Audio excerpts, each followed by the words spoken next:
Hello everyone! Kung bago pa lang kayo dito sa ating channel, mag-subscribe na kayo at i-hit ang notification bell para lagi kayong updated sa mga balitang napapanahon. Welcome po sa DIRS 2.0, panibagong balita na naman ang ating tatalakayin sa update nating ito. At umpisahan po natin ito sa rating sa mga noontime show dito po sa ating bansa. So, ang lunchtime movie hits na umeere dyan sa GMA7 ay nakakuha lamang po ng 3.2%. O ayan partida. Ang daming station yan At itong It's Showtime naman ay nakakuha po ng 4.0%. Samantalang ang Itbulaga na umeere po dyan sa TV5 na partida ay limitado lamang ang reach. Merong nakuhang 4.7%. So, pinakamataas laban dito sa dalawang programa. Sa GTV na umeere itong It's Showtime at itong Lunchtime Movie Hits na siyang nag-air naman sa GMA Network. So, ang ratings na to ay for March 20, 2024. So, kahapon lang. So, para po sa mga subscribers natin na hindi po nakakaalam, kung meron man, ang It's Showtime po ay mag-e-ere po sa GMA Network for April 6, 2024. So, bali yung magiging birthday po nitong si Vice Ganda ngayong darating na March 31, 2024, isasabay na lang doon sa pag-air nila by April 6 dyan sa GMA7. So, medyo bobonggahan po nila ito. Hindi lang pala medyo, talagang bobonggahan po nila ito. Itong unang araw nila na pag-ere dyan sa GMA Network. So, sabi nila, pasabog daw po ito. So, tingnan natin. Kasi ang mga tao naman, sa unang arangkada po niyan, syempre maku-curious yan. Talagang dadagsa yung mga viewers sa kanila. So, expected na po natin na mataas talaga yung ratings nila sa unang araw. Pero sa mga susunod kaya, mamimaintain kaya ng It's Showtime yung ratings na yon laban sa Itbulaga. So, abangan po natin yan.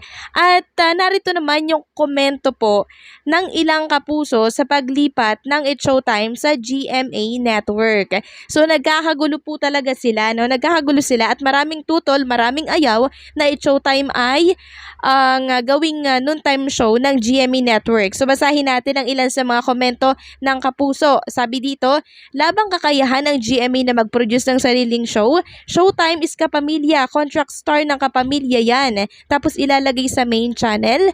At eto pa yung pangalawa, pinatunayan lang ng GMA na hanga sila sa ABS-CBN lalo na sa It's Showtime. Pinatunayan lang ng GMA na di nila kaya mag-produce ng show para sa sparkle artist nila. Ayaw namin sa show na yan. O well, dead ma sa akin GMA. Sabi pa po ng isa, ano kaya ang lasa ng sarili mong suka? Kinain mo ulit.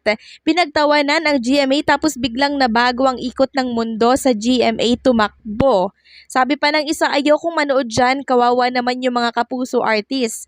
Nawalan sila ng work. Kung ako ang GMA ay sa tagal ng tape sa kanila na nag-produce ng Itbulaga ay dapat hindi tinapos ang TV bilang pagtanaw sa ambag nito sa GMA.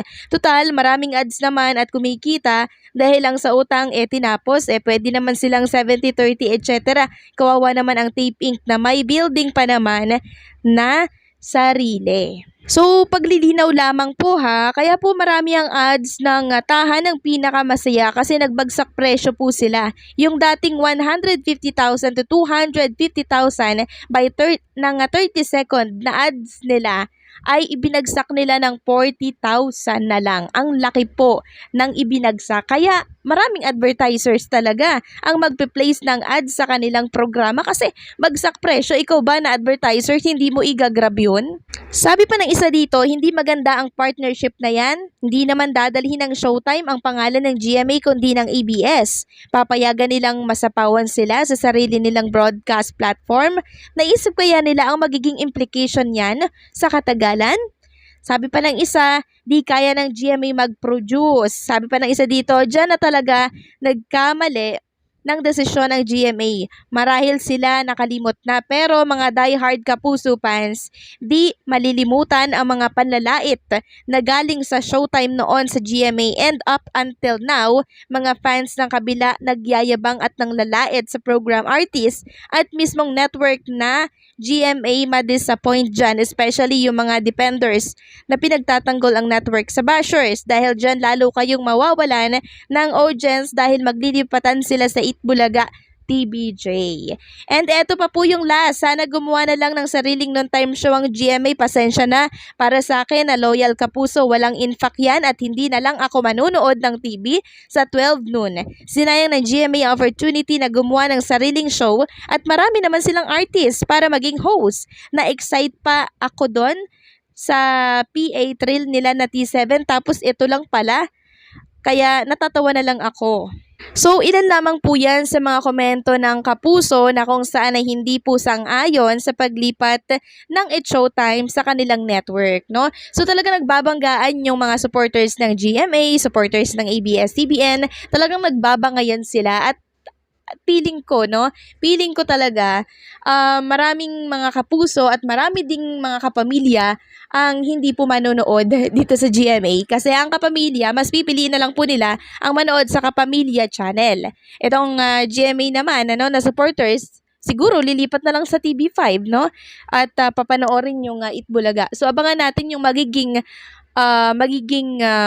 resulta ng paglipat po ng It's Showtime dito sa GMA Network. Samantala, pag-usapan naman natin ang tungkol dito sa SG na to na siyang pinagkakaguluhan ngayon ng social media. So, sino nga ba yung SG na yan? So, sabi nila, hindi daw si Sarah Geronimo. Sabi nilang iba, hindi daw sex bomb girls. No? So, sino daw kaya?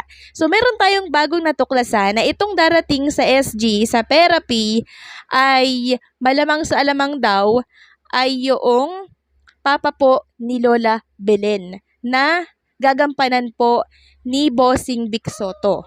Kasi yung SG daw, ang meaning daw nun ay special guest. So yan po ang sinasabi nila. May special guest na darating sa Sabado. Pero sabi naman ng iba, sex bomb girls daw ang darating. May nagsasabi naman na si Sarah Geronimo daw. Samantalang si Sarah Geronimo po ay contract artist ng GMA Network, kaya medyo may kalabuan po yun, no? So nagkakagulo ngayon at nagtatanong yung iba, sino po ba yung SG na darating sa Sabado? So ang mas maigi siguro dyan, mag-abang na lang tayo by Saturday kasi doon natin malalaman kung sino ba talaga yung SG na yan. Pero sa pagkakaalam ko posible po na sex bomb girls ito. Posible lang naman di ko naman sinasabi na yun na yun. Possible lang na sila yun. Okay? Pero kung sino man yung dumating na yan sa Sabado, abangan na lang natin. Kasi marami pong sorpresa na inihahanda ang Itbulaga TBJ para po sa ating lahat. Ginagawa po nilang ang Sabado ay parang pasabog lagi, no? Ganun po yung ginagawa po nila. Kasi ito yung day na magkakasama yung buong pamilya na siyang manonood ng telebisyon, kakain ng sama-sama, kaya binobonggahan po nila yung kanilang programa every Saturday. So hanggang dito na lamang po ang update natin at maraming salamat sa pagsuporta at pagsubaybay.